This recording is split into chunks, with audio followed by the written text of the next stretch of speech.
A'udzubillahi minasyaitonirrajim. Bismillahirrahmanirrahim. Assalamualaikum warahmatullahi wabarakatuh. Kembali lagi bersama Mang Sukir, yang tentunya akan menemani teman-teman semua dengan sebuah kisah-kisah horor dan mistis.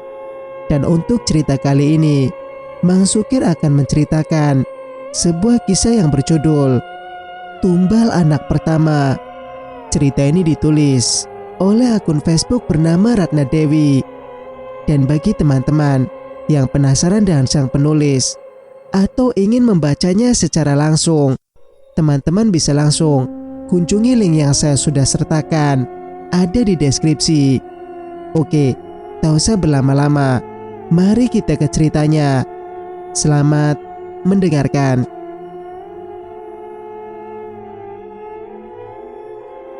Sudut pandang Ratih. Ibu terus saja menguatkanku dan memberi semangat. Coba kamu berjalan-jalan dulu, nak, supaya bayinya lekas masuk panggul jalan keluarnya. Aku dengan sedikit bergetar pun mencoba terus berjalan. Meskipun hanya mondar-mandir di dalam rumah, rasanya perutku sangatlah berat. Dengan sedikit sesak nafas, karena perutku seakan tertekan atau tertimpa benda yang sangat berat. Aku mencoba menguatkan kakiku untuk terus melangkah. Namun tiba-tiba aku melangkah jatuh terduduk, karena rasanya lututku tak memiliki tulang, karena merasa sangat lemah dan tak bertenaga. Aku gak kuat berjalan lagi, Bu. Ya sudah, nak, jangan terlalu dipaksain. Mari ibu bantu kamu untuk berbaring saja. Pada masa itu, wanita yang akan melahirkan dan proses persalinannya akan dilakukan di rumah pasien saja. Seiring berjalannya waktu, maka bidan pun melarang proses persalinan di rumah pasien dengan alasan-alasan tertentu. Tak lama bidan pun masuk bersama dengan Bang Raihan yang wajahnya penuh dengan keringat. Mungkin dia terlalu lelah, pikirku. Bidan itu pun langsung memeriksa keadaanku terlebih dahulu dengan menensi dan memeriksa detak jantung, dan memeriksa detak jantung sang bayi dengan alat yang aku juga tak tahu apa namanya. Yang jelas suaranya gemeresek, seperti radio rusak dengan suara detak jantung sang bayi. Bayinya aktif dan sehat, namun tekanan darah Ratih terlalu rendah, hanya 90 saja. Aku tak terlalu memperdulikan akan keadaanku. Yang jelas aku sedikit merasa bahagia karena bayiku sehat. Tinggal bagaimana caranya aku akan berusaha mengeluarkan bayi itu dengan selamat. Masih bukaan 3. Mungkin kita harus menunggu agak lama lagi, karena tekanan darah Ratih yang rendah tak memungkinkan untuk dipakai berjalan-jalan. Takutnya ia malah semakin lemas dan drop kehabisan tenaga. Bidan itu pun menjelaskan, tidak pun dipakai untuk berjalan-jalan. Tubuhku memang sudah drop, mungkin karena efek kurang tidur setiap malam, pikirku pula. Bidan itu hanya mengarahkan untuk tarik nafas serta membuangnya dengan perlahan. Saat rasa mula situ muncul, namun dengan cara itu, entah kenapa bukannya nafasku semakin lega dan leluasa, namun malah semakin membuatku engap dan semakin sesak. Bukaan mulai bertambah, rasa ingin mengejan pun semakin kuat, namun tenagaku yang semakin melemah membuat ibu dan Bang Raihan tampak begitu panik. Dilihat dari raut wajahnya, lalu bidan pun berucap, sepertinya Ratih memang tidak kuat mengejan. Kita harus segera membawanya ke rumah sakit untuk pertolongan lebih lanjut. Kami akhirnya berangkat ke rumah sakit dengan menggunakan mobil milik bidan desa tersebut. Aku, Bang Raihan, serta ibulah yang ikut menemaniku. Serta bidan desa juga akan berangkat bersama kami untuk mengurus berkas yang dibutuhkan di sana kelak. Aku hanya bisa pasrah dalam keadaan Bang Rehan merangkul dan menggenggam tanganku dengan erat di dalam mobil yang dikendarai oleh suami sang bidan. Wajah Bang Rehan masih terlihat pucat karena memang ia masih kurang sehat. Sesekali kulihat ia menyeka air yang terus-menerus mengalir dari sudut matanya. Ya, di sepanjang perjalanan Bang Rehan terus menangis meski tak ada suara yang keluar dari sana. Namun aku yakin ia begitu terpukul serta khawatir melihat keadaanku. Semakin lama perutku semakin sakit, seperti terlilit sesuatu. Namun aku hanya bisa pasrah. Doa terus saja aku lontarkan dalam hati. Sesak seketika datang silih berganti dengan rasa mulas yang tak dapat aku tahan. Jika ini adalah waktu terakhirku, aku mohon ya Allah, izinkan aku melihat buah hatiku walau hanya sesaat. Untuk yang terakhir kali, hatiku terus saja berucap, Dek, kamu harus kuat ya dek. Yang semangat, kamu pasti bisa. Kamu adalah wanita hebat. Aku hanya mengangguk, seraya tersenyum kecil pada Bang Raihan. Rasanya ingin aku menangis sekencang-kencangnya agar hatiku terasa lega. Namun semua itu aku tahan. Aku terus saja bersikap seakan aku sedang baik-baik saja, agar Bang Raihan serta ibu tidak terlalu khawatir padaku. Hampir 1 jam di perjalanan kami, dan akhirnya pun sampai di RS. Beberapa perawat dengan sigap membawaku dengan kursi roda dan dipindahkan ke ruang bersalin. Serta bidan pun gegas mempersiapkan berkas-berkas yang digunakan agar aku lekas ditangani. Aku pun dimasukkan di ruang bersalin. Semua yang ada di dalam ruangan itu tidak ada satupun yang aku kenal, karena Bang Raihan dan ibu ada di luar ruangan ini. Beberapa perawat langsung memeriksa keadaanku, dan yang lain ada yang memasang infus di tanganku dan tabung oksigen yang ada di sampingku. Tak luput juga digunakan untuk alat pernafasanku, karena mereka melihat jantungku yang mulai melemah, hingga aku sedikit sesak untuk sekedar bernafas. Sudut pandang Raihan.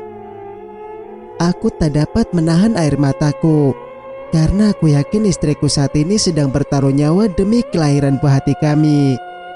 Aku terus saja menangis di sepanjang perjalanan menuju ke RS. Rasanya dadaku sangat sesak melihat kondisi Rati yang semakin lama semakin lemah. Hatiku hancur saat orang yang aku cintai menahan rasa sakitnya demi kebahagiaan keluarga kami. Leherku seakan tercekat.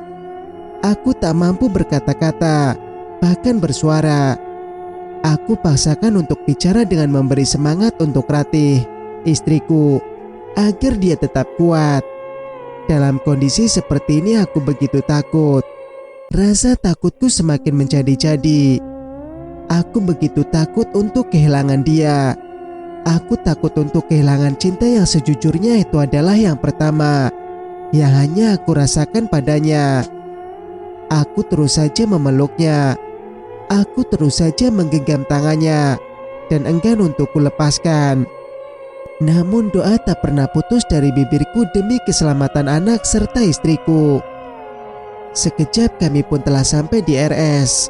Setelah Rati dibawa masuk ke sebuah ruangan, aku dan ibu harus menunggu di luar, karena kami dilarang untuk masuk dan ikut ke dalam, karena mereka akan menindaklanjuti pertolongan terhadap Rati.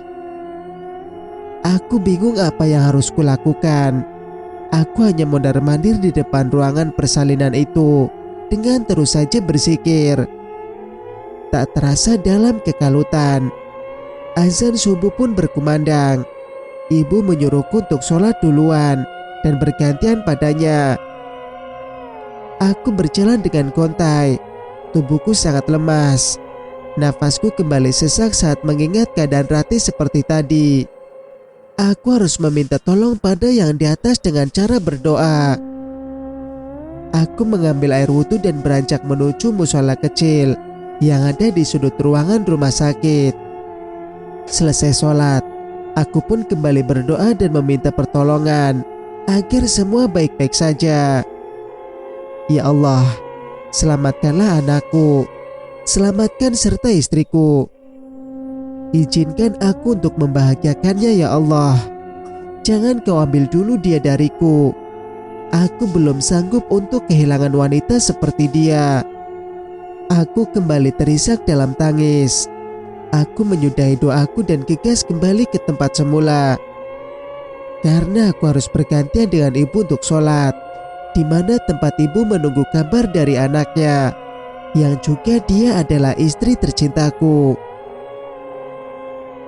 Sudah ada kabar dari dokter, Bu? Belum, Nak. Kamu tunggu gantian di sini. Ibu akan sholat terlebih dahulu. Aku hanya mengangguk. Hatiku tetap saja tak tenang karena aku tidak dapat melihat istriku sedikit pun dari luar sini. Lalu aku melihat seorang perawat yang baru saja keluar dari ruangan tempat istriku dirawat. Bu, gimana keadaan istri saya? Apa anak saya sudah lahir? Belum, Mas. Keadaan istri Mas semakin lemah. Anak Mas belum lahir. Kami tidak dapat berbuat banyak karena dokter spesialis kandungan belum datang. Dek, jantungku seakan berhenti berdetak mendengar ucapan sang perawat itu. Aku meratapi semuanya. Rasa sedih ini semakin memuncak. Aku tak tahan lagi akhirnya. Lagi dan lagi aku kembali menangis. Dalam kekalutan aku masih tetap berdoa, tak lain untuk keselamatan istri serta buah hatiku. Kulihat ibu sudah kembali dari menunaikan kewajibannya dan menghampiri aku. Nak, ibu pulang dulu sebentar. Nyiapin makanan untuk papa serta adikmu yang mau berangkat sekolah. Nanti ibu akan kembali ke sini bersama bapak. Iya, Bu. Hati-hati di jalan. Rengga bisa nganter ibu pulang. Maaf ya, Bu. Gak apa-apa, Nak. Kamu jaga Rati aja di sini. Aku hanya mengangguk sambil menatap kepergian ibu yang sudah tak terlihat lagi di ujung ruangan ini. Kini aku sendiri, meskipun di sini ramai orang yang lalu lalang melewatiku, namun perasaanku terasa sangat kosong karena tak seorang pun yang ku kenal. Matahari mulai menampakkan sinarnya. Kulihat perawat yang tadi keluar dari ruangan tempat Rati dirawat itu pun kembali bersama laki-laki berjas putih yang kutaksir itu adalah dokternya. Ia berjalan menuju ruangan persalinan Rati. Sebelum masuk aku pun menghentikan langkahnya seraya berkata, "Dokter, tolong selamatkan istri serta anak saya, Dok. Saya mohon." Yang dapat menyelamatkan istri serta anak Bapak ialah Tuhan. Saya hanya pelantara saja. Saya akan berusaha menolong istri Bapak semaksimal mungkin. Lalu ia pun bergegas masuk ke dalam ruangan itu. Aku mencoba membuntuti sang perawat itu untuk masuk ke dalam ruangan. Namun perawat itu mencegahku. "Izinkan kami menyelesaikan tugas kami, Pak. Papa cukup tunggu di sini saja." Aku pun terhenti dan kembali duduk di kursi tunggu. Hatiku semakin gelisah karena sudah hampir 1 jam dokter di dalam sana, namun belum ada tanda-tanda bayiku sudah lahiran. Tak henti-hentinya aku berdoa hingga dokter itu pun kembali keluar dari ruangan itu. Aku langsung menghadangnya. "Bagaimana keadaan istri saya, Dok? Apa dia sudah melahirkan anak saya?" "Sabar, Pak. Bayi Bapak belum bisa keluar. Berulang kali kami suntik induksi agar cepat merangsang sang ibu mengejan dan bayi segera keluar. Namun karena kondisi sang ibu yang lemah, kami tak dapat memaksakannya. Kini istri Anda tidak sadarkan diri. Saya mohon lebih banyaklah berdoa agar semua berjalan lancar. Tubuhku lemas. Aku jatuh terduduk di lantai. Dengan cara apa lagi aku dapat menolong istriku? Sedangkan kini aku tak dapat melihat kondisinya. Doa pun tak putusnya aku panjatkan. Rasanya aku hampir putus asa. Pikiranku pun seakan telah buntu. Aku pasrah ya Allah. Apapun yang kau rasa itu terbaik untuk hidupku, aku akan terima semua dengan ikhlas. Di saat aku sangat terpuruk, kulihat ada setitik cahaya terang di ujung sana. Ruangan pintu masuk kulihat Kiai Husin sedang berjalan menyusuri lorong itu. Aku pun gegas bangkit lalu mengejar Kiai Husin. Kiai Husin, tunggu saya. Loh, Nak Raihan, sedang apa di sini? Istri saya mau melahirkan Kiai. Tolong istri saya Kiai. Saat ini dia sedang tak sadarkan diri, sedangkan bayinya belum keluar. Astagfirullah. Kulihat Kiai itu meminta segelas air putih serta sesendok minyak sayur.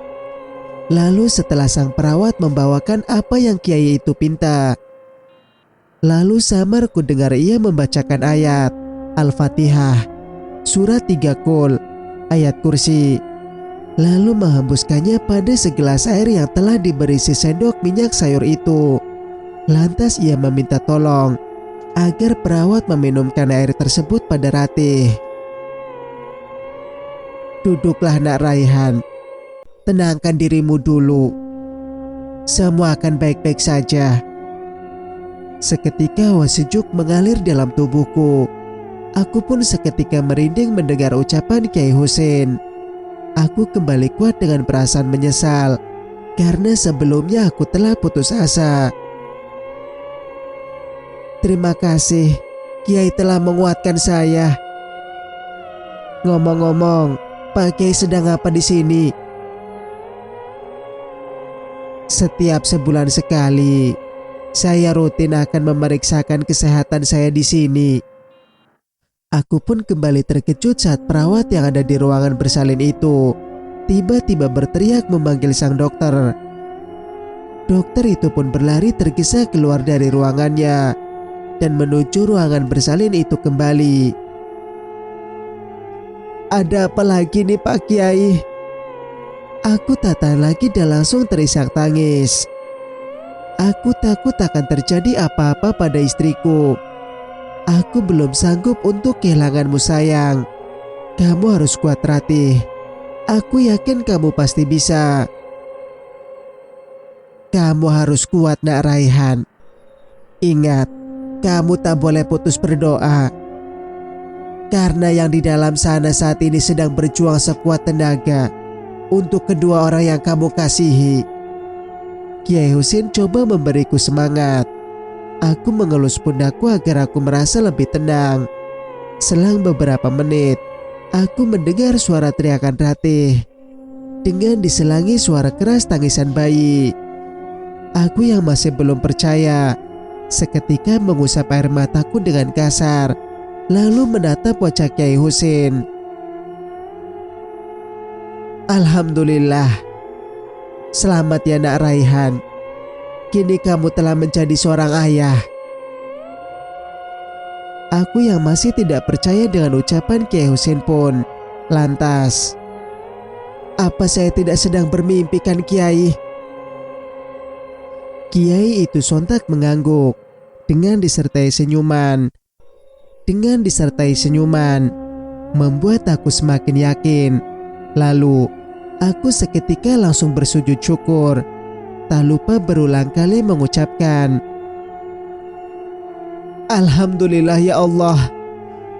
Terima kasih sudah kau kabulkan semua doaku. Perawat perawat membawa bayi mungil di hadapanku kini. "Ayo Pak, diazankan dulu anaknya." Rasa tangis tak dapat kubendung lagi. Sebelumnya aku mengeluarkan air mata kesedihan dan kecemasan. Sekarang berubah menjadi air mata haru bahagia. Setelah itu, "Gimana dengan keadaan istri saya, suster?" "Istri Bapak sehat dan selamat. Dia baru saja selesai dibersihkan oleh perawat. Mari saya antar masuk." Sudut pandang Ratih. Aku tak mengerti kenapa Bang Rehan dan Ibu tidak menemani aku di sini, dan kenapa dokternya tak kunjung tiba.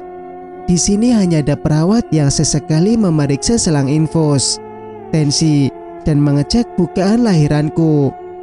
Rasanya tubuhku sangat lemas. Kontraksi pun berulang kali tiba.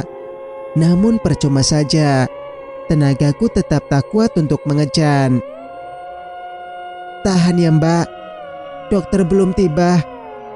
Hanya itulah yang berulang kali diucapkan oleh perawat. Saat keadaan genting seperti ini, harusnya dokter standby ada di sini untuk menolong pasiennya. Namun entahlah, aku juga tidak mengerti dengan peraturan di sini. Lama menunggu. Akhirnya dokter pun tiba bersama perawat yang berulang kali mengecek keadaanku itu. "Dok, suami saya di mana?"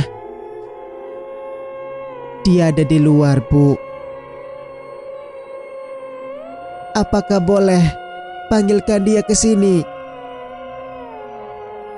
"Maaf ya Bu, kami tidak bisa melakukan itu. Ini sudah menjadi prosedur rumah sakit. Kami tak dapat menentangnya. Itu semua agar kami dapat bekerja dengan maksimal." Dokter itu pun langsung menyuruh menyuntikkan obat ke botol infus yang aku gunakan. Aku tak tahu cairan apa itu. Namun setelah obat itu mengalir dalam urat nadi, rasa kontraksi di perutku semakin menjadi-jadi. Namun tak mampu juga dapat mengeluarkan bayi yang ada dalam perutku. Hingga kulihat sudah 3 kali suntikan itu diberikan pada botol infus, sehingga membuatku semakin kesakitan. Rasa mulas dan sakit begitu terasa sangat menyiksaku, apalagi saat datang kontraksi. Rasanya setengah mati sangat menyakitkan. Tak dapat lagi aku berpikir dengan normal. Apakah mereka ini ingin membunuhku? Sehingga memberikan obat yang membuatku semakin tersiksa. Tak terhitung entah berapa kali aku diarahkan untuk mengejan, menarik nafas dari hidung, dan mengeluarkannya dari mulut. Terus saja kulakukan untuk memaksimalkan tenaga agar terkumpul lebih banyak. Semua nihil. Bayi ini seakan enggan untuk dikeluarkan. Semua usahaku seakan sia-sia, dan tak dapat merubah posisi bayi dalam perutku untuk semakin turun. Rasanya aku tak kuat lagi. Tenagaku seakan telah terkuras habis. Entah berapa banyak tisu yang digunakan perawat untuk mengusap peluh yang mengalir di wajah. Aku lemah dan saat ini berada di titik terlemah. Rasa sakit yang kurasakan tak mampu lagi aku tahan. Mataku pun sontak terpejam. Lalu aku pun pingsan. Entah sudah berapa lama aku pingsan. Namun setelah aku merasakan ada air yang memenuhi mulutku, aku pun langsung tersadar. Aku yang begitu tersentak dan kaget, langsung menelan air itu hingga terbatuk-batuk. Entah kenapa setelah menelan air itu, tenaga yang ada dalam tubuhku seakan terisi full. Aku begitu semangat, hingga perawat itu pun lantas memanggil dokter itu untuk kembali. Mungkin saat aku pingsan tadi dokter itu keluar dari ruangan ini. Rasa kontraksi kembali muncul. Perawat mengarahkan aku untuk menarik nafas agar tenaga terkumpul dan nafasku lebih panjang.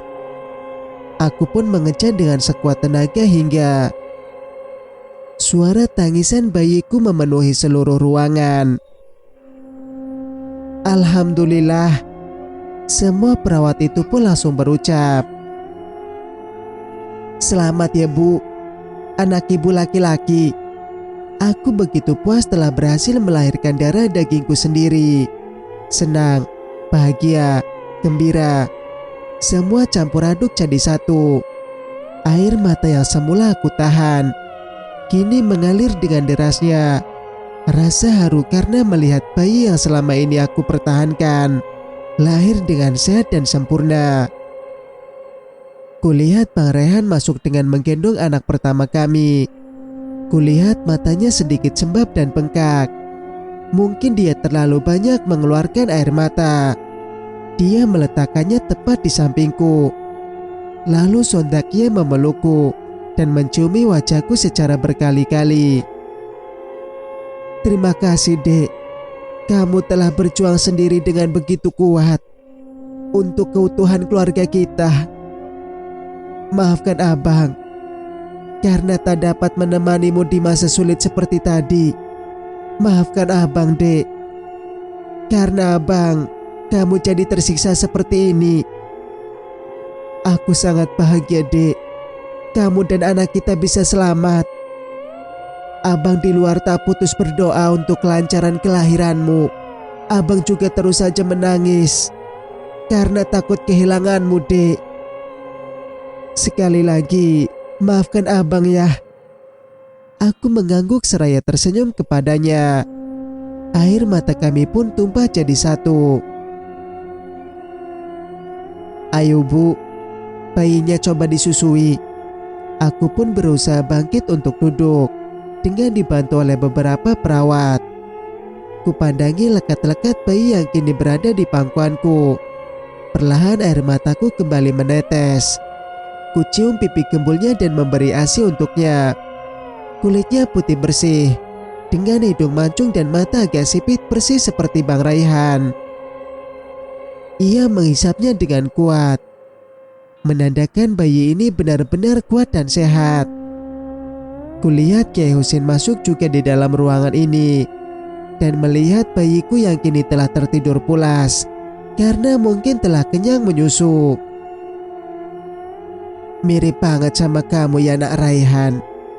Ganteng sekali. Iya dong Pak Kiai. Namanya juga ayahnya ganteng. Jadi anaknya pasti nurunlah kegantengannya. Iya, padahal saya yang susah payah keluarinnya. Tapi gak ada sedikit pun yang mirip pada saya. Tapi saya begitu bahagia melihat ia lahir dengan sehat dan selamat. Kini aku sudah mulai baikan setelah dirawat selama 3 hari di RS. Meskipun aku masih sedikit sempoyongan karena tensiku yang memang begitu menurun dan belum stabil membuat aku merasakan sedikit pusing. Tapi jika terlalu lama berada di sini, lebih membuat aku pusing lagi karena memang dari awal aku sudah tidak betah. Di ruang perawatan ini, kudapati beberapa pasien yang juga baru selesai melahirkan, sama sepertiku. Total ada 4 wanita di ruangan ini dengan kasus yang berbeda-beda. Jika kemarin aku memakan waktu yang sedikit lama untuk proses melahirkan bayi, berbeda dengan mereka yang sangat mudah untuk melahirkan bayi. Namun naas bayi mereka ada yang meninggal, dan ada juga yang memiliki kelainan seperti yang memiliki usus di luar perut. Namun meskipun demikian, aku tetap begitu bersyukur karena aku memiliki anak yang sangat sehat dan sempurna. Hari ini aku telah diizinkan pulang ke rumah. Kami pulang sudah memasuki waktu siang karena Bang Raihan yang masih mengurus biaya selama aku dirawat di sini. Dibantu oleh bidan desa, maka urusan kami akan lebih cepat. Karena dia yang memang paham akan semua persyaratannya, maka tidak menjadi sesuatu yang mempersulit. Masih dengan menggunakan mobil milik bidan desa itu, kami pun kembali pulang ke kampung halaman kami. Aku, Bang Raihan, duduk di belakang. Kami hanya berdua bersama Bang Raihan. Sedangkan di kursi depan ada bidan dan suaminya yang sedang menyetir mobil. Ibuku sudah pulang sedari tadi karena mempersiapkan peralatan yang akan diperlukan di rumah nantinya. Setelah sampai di depan rumah, kami disambut hangat oleh beberapa tetangga terdekat yang berniat akan menjenguk serta melihat hadirnya keluarga baru dalam keluarga kami. Sudah menjadi tradisi, mereka akan membawa buah tangan saat menjenguk wanita yang baru melahirkan, seperti sabun cuci atau mandi, dan pakaian dan peralatan bayi lainnya pun ikut serta menjadi pelengkapnya. Sore pun merangkak mulai menghampiri. Air mandi pun telah selesai disiapkan oleh Bang Raihan. Ayo dek, mandi dulu. Tadi abang telah rebuskan air supaya kamu mandi air hangat agar gak kedinginan. Aku hanya mengangguk dan mencoba bangkit dari tempat tidur dengan berpegangan pinggiran kasur. Bang Raihan coba memapaku untuk berjalan ke kamar mandi. Sini dek, biar aku bantu. Namun aku menolak, karena memang aku sudah kuat berjalan sendiri. Sudah bang, aku bisa kok. Aku berjalan perlahan dengan sangat hati-hati dengan langkah yang kecil. Sampai di kamar mandi aku pun duduk di kursi plastik yang sedikit tinggi, seperti yang telah diajarkan oleh bidan sebelumnya. Karena aku belum dapat untuk berjongkok, jadi aku harus mandi dengan keadaan berdiri atau duduk di kursi tinggi. Awalnya Bang Raihan ingin memandikan aku, namun tetap kutolak karena aku sedikit segan padanya. Lagi pula menurutku aku sudah bisa melakukan hal seperti mandi sendiri. Meskipun demikian, Bang Raihan tetap saja, udahlah dek, sini aku aja yang mandikan. Aku bisa sendiri loh bang. Lagi pula aku sudah tidak terlalu sakit kok. Kalau udah gak sakit, berarti ntar malam bisa dong dek. Sambil mengedipkan matanya. Ya gak gitu juga kali bang. Makanya sini aku yang mandiin. Udah gak usah, kamu jagain aja anak lajang kamu di kamar sana. Mendengar ucapanku dia pun sontak berkata, siap bos. Lalu secepat kilat pun langsung menghilang. Sampai di kamar, kulihat dia sedang menatap buah hati kecilnya sambil sesekali mengelus pipinya seraya tersenyum. Aku pun lantas memakai pakaian yang sebelumnya telah disiapkan oleh Bang Raihan. Setelah selesai aku pun lantas diberi makan waktu sore itu juga. Aku pun hanya makan dengan rebusan daun katu. Selain sehat, juga dapat melancarkan ASI bagi aku yang baru saja menyusui. Tak terasa maghrib pun telah tiba. Bang Raihan sholat di kamar itu juga, dengan sekalian menjagaku ucapnya. Tak lupa aku mengunyahkan umbi jeringa ubunglai dan menempelkannya pada ubun-ubun bayiku. Dengan manfaatnya agar lekas, membuat ubun-ubun sang bayi mengeras, juga dapat menghalau gangguan dari makhluk astral juga. Malam pun tiba, bayiku telah tidur pulas setelah menyusu dengan puas. Juga Bang Raihan yang telah terlelap di samping bayi kami. Aku pun mulai memejamkan mataku. Aku berbaring dengan bantal yang sedikit ditumpuk agak tinggi. Baru saja aku akan menutup mata, aku dikejutkan oleh kain pintu penutup kamar yang bergoyang cukup kuat, seperti ada seseorang yang baru saja masuk. Kulihat sekitar kamar itu, tak ada siapapun di sana. Aku kembali memejamkan mataku lagi. Namun seperti setengah sadar aku malah melihat sosok wanita yang mengintip di balik kain pintu tersebut. Tubuhnya tidak terlihat, namun keseluruhan wajahnya begitu tampak dengan jelas, sedang menatapku. Wajahnya hitam legam dengan kulit pipi yang sedikit berkerut, seperti bekas melepuh. Aku pun sontak terkejut kaget dan terbangun dari tidurku. Jantungku berdebar dengan kencang, keringat mulai mengalir dengan deras.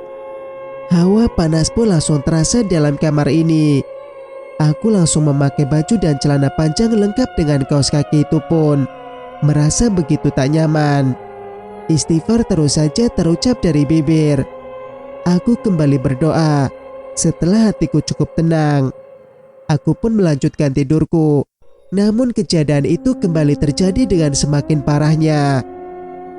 Aku yang tidur dalam keadaan sedikit duduk itu, karena posisi bantal yang tinggi itu, kembali dalam keadaan setengah sadar. Aku membuka mataku. Namun yang di hadapanku kini adalah wajah milik wanita yang sebelumnya mengintip di balik pintu tadi. Wajahnya begitu hitam legam, dengan kulit melepuh dan mata yang berwarna putih semua. Wajahnya tepat menghadap ke arahku. Pandangan kami pun sontak bertemu dengan jarak sekian inci saja. Dengan posisi tubuhnya yang sedikit merangkak dari atas kepalaku, sehingga aku tepat diapit oleh kedua tangannya. Rambutnya panjang terurai hingga menutupi bagian perutku. Mulutnya seketika terbuka dan menjulurkan lidah panjangnya, lantas mengeluarkan bau bangkai yang sangat menyengat. Tubuhku kaku tak mampu untuk digerakkan. Juga mulutku seakan terkunci tak dapat mengeluarkan suara sedikit pun. Rasanya ingin aku menggerakkan lenganku mencoba untuk membangunkan Bang Raihan untuk sekedar menolongku. Namun sia-sia, tubuhku tetap kaku. Meskipun dengan sekuat tenaga aku mencobanya, mataku enggan untuk dipejamkan. Seakan dengan paksa aku harus melihat pemandangan mengerikan seperti ini. Lebih tepatnya, itu seperti orang yang sedang ketindihan. Jantungku berdegup 2 kali lebih kuat saat sosok berlidah panjang itu menjilati pipi serta wajahku. Bau bangkai yang dihasilkan oleh liur wajah mengerikan itu pun sontak membuat perutku semakin mual. Aku pun mencoba untuk membaca doa sebisaku. Lalu aku begitu terkejut dengan jeritan bayi yang sedang menangis tepat berada di sampingku. Tangisan keras dari bayiku sontak membuat aku seketika terbangun dari tidurku yang tak pernah nyenyak sejak beberapa bulan belakangan ini. Membuat tubuhku pun semakin kurus, apalagi dengan keadaanku yang menyusui itu. Maka asupan yang terisi dalam tubuh akan terbagi 2 pastinya. Aku duduk dengan sedikit sempoyongan dan pusing. Di usia bayiku yang menginjak 7 bulan ini, maka asupannya akan semakin besar. Meskipun ia sudah mampu makan bubur, namun tetap saja ia sangat kuat menyusu. Setelah merasa sudah cukup kenyang, bayiku pun kembali tertidur lagi. Jam menunjukkan pukul 3:30 waktu Indonesia Barat. Namun aku seakan tak mampu lagi untuk memejamkan mata. Mengingat tepat dalam waktu seminggu lagi, malam 1 Suro itu pun datang. Kulihat Bang Raihan terlelap nyenyak. Ia tak tahu bahwa istrinya sedang merasa sangat gelisah. Apa yang akan kulakukan nanti? Apa nyawaku akan selamat? Dengan nekat ingin menghentikan pesugihan yang dilakukan Mbok Taryam itu. Air mataku seketika luruh saat memandang 2 orang yang aku kasihi tepat berada di sampingku. Apa aku dapat melihat kalian berdua lagi? Ku elus pipi lembut bayi gembulku. Rasanya aku tak sanggup meninggalkan rasa bahagia yang baru saja muncul dalam hidupku dengan begitu banyak pengorbanan untuk mempertahankan keselamatanmu, Nak. Sungguh aku tak akan sanggup. Namun jika aku tidak menghentikan perbuatan dari nenek lampir itu, maka keselamatan anak lain, bahkan anakku sendiri masih dalam bahaya, karena dia juga masih dalam incaran. Aku lalu bangkit dari atas tempat tidur dan mencoba untuk mencari solusi dengan mengambil wudhu dan sholat. Aku ingin mengadukan rasa sesak di dada ini pada yang di atas. Setelah selesai sholat, hatiku pun sedikit merasa lega dan seakan hinggap dalam pikiran untuk menanyakan solusi ini pada Pak Kiai Husin. Iya, aku harus menanyakan pada Kiai Husin perihal apa yang kulakukan nantinya untuk menjalankan rencana yang selama ini seakan selalu datang menghantuiku.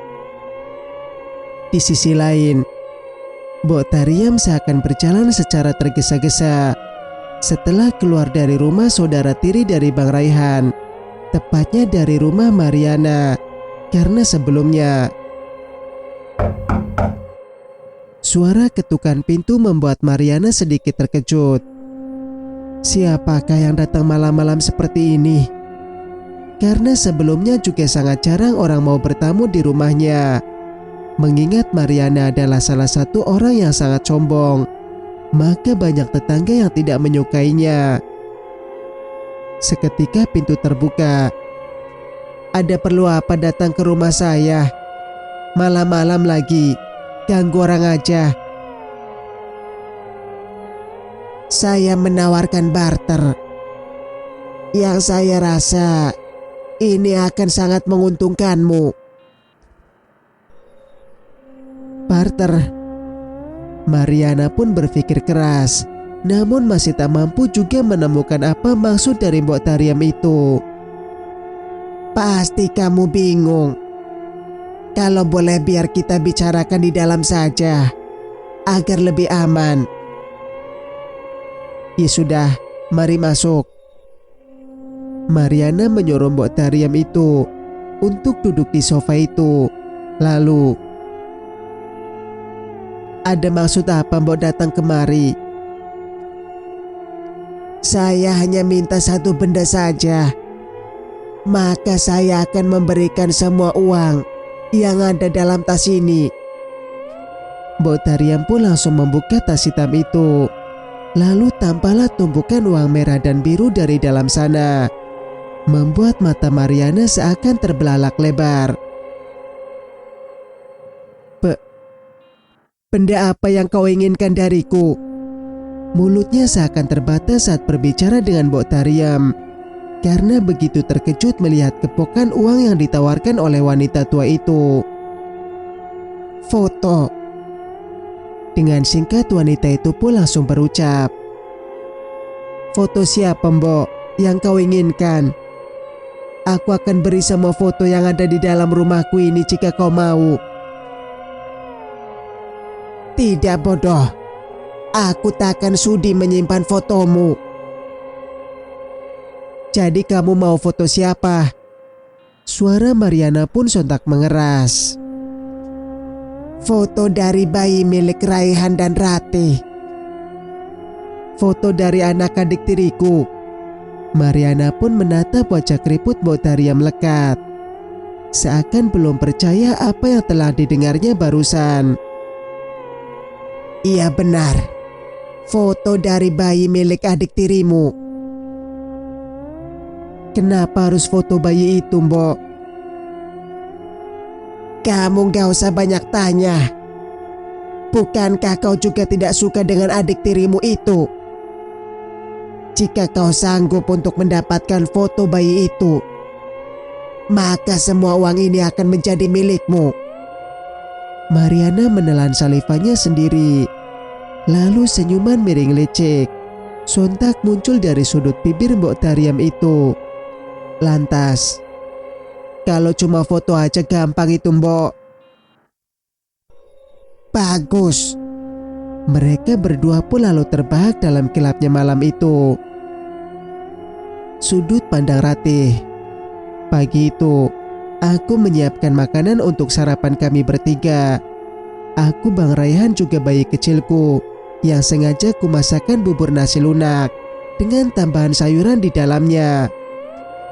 Di tengah aktivitasku memasak, tiba-tiba hawa dingin menyelinap masuk dari lubang yang ada di dinding tepas. Angin berhembus pelan melintas ke leher, membuat bulu kuduku seketika meremang. Aku mempercepat kegiatan memasak pagi itu. Namun namanya juga menggunakan kayu bakar, pasti akan memakan waktu yang agak lama, pikirku. Pagi yang masih gelap itu pun seringkali muncul, dan kabut tipis yang menari seperti asap putih menghiasi suasana pagi itu menjadi semakin mencekam. Apalagi memang desa kami yang berdekatan dengan hutan yang masih sangat asri. Tak terasa azan subuh pun tiba. Aku pun gegas membangunkan Bang Raihan untuk sholat berjamaah denganku. Setelah itu kami pun langsung sarapan berdua pagi itu. Karena Bang Raihan yang harus cepat bersiap untuk berangkat bekerja. Kali ini hanya aku tinggal berdua dengan bayi tampan kecilku. Semenjak kehadirannya, aku tak pernah lagi merasakan kesepian seperti sebelumnya. Karena suara ocehan darinya sudah cukup meramaikan suasana rumah yang sunyi. Hari-hariku menjadi lebih berwarna bahagia. Suara ketukan pintu pun sontak menghentikan aktivitasku menyuapi bayi ini. Aku pun sontak menuju pintu depan untuk melihat siapa yang bertamu di pagi hari ini. Suara ketukan masih saja kudengar. Aku pun mengintip dari balik jendela.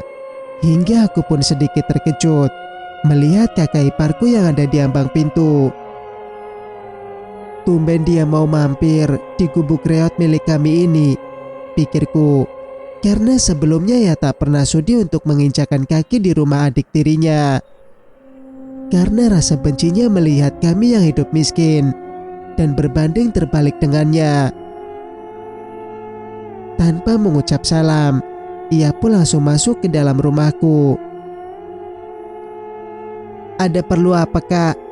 Tumben kakak datang ke sini. Aku membuntutinya yang terus saja menyelonong masuk ke dalam rumah tanpa sopan santun. Anak kamu mana, Ratih? Saya cuma mau lihat keponakan saya aja kok. Itu Kak ada di belakang, sedang aku suapi makan. Ia pun lantas gegas menuju belakang tempat bayiku berada. Aku pun sedikit senang melihat Kak Mariana yang berniat ingin melihat keponakannya itu. Padahal selama ini ia tak sekalipun ingin menjenguk dan melihat kami selepas pulang dari rumah sakit tempo lalu. Berbeda dengan Kak Karsih yang sudah tak terhitung untuk menjengukku dan sekedar untuk bermain sebentar dengan keponakannya yang sudah mulai belajar merangkak itu. Mau minum apa, Kak? Aku mau minum susu. Di sini gak ada susu, Kak. Kalau mau, Kakak tunggu sebentar. Aku akan belikan ke warung dulu. Ya udah sana cepetan. Aku pun gegas menggendong bayiku untuk pergi ke warung membeli susu permintaan Kak Mariana tadi. Udah, bayi kamu tinggal sama aku aja. Biar aku yang jagain. Aku hanya mengangguk dan berlalu pergi. Cerita pun bersambung. Jika kalian suka dengan ceritanya, jangan lupa untuk like, komen, dan subscribe channel ini agar bisa mendengarkan kelanjutan ceritanya. Wassalamualaikum warahmatullahi wabarakatuh.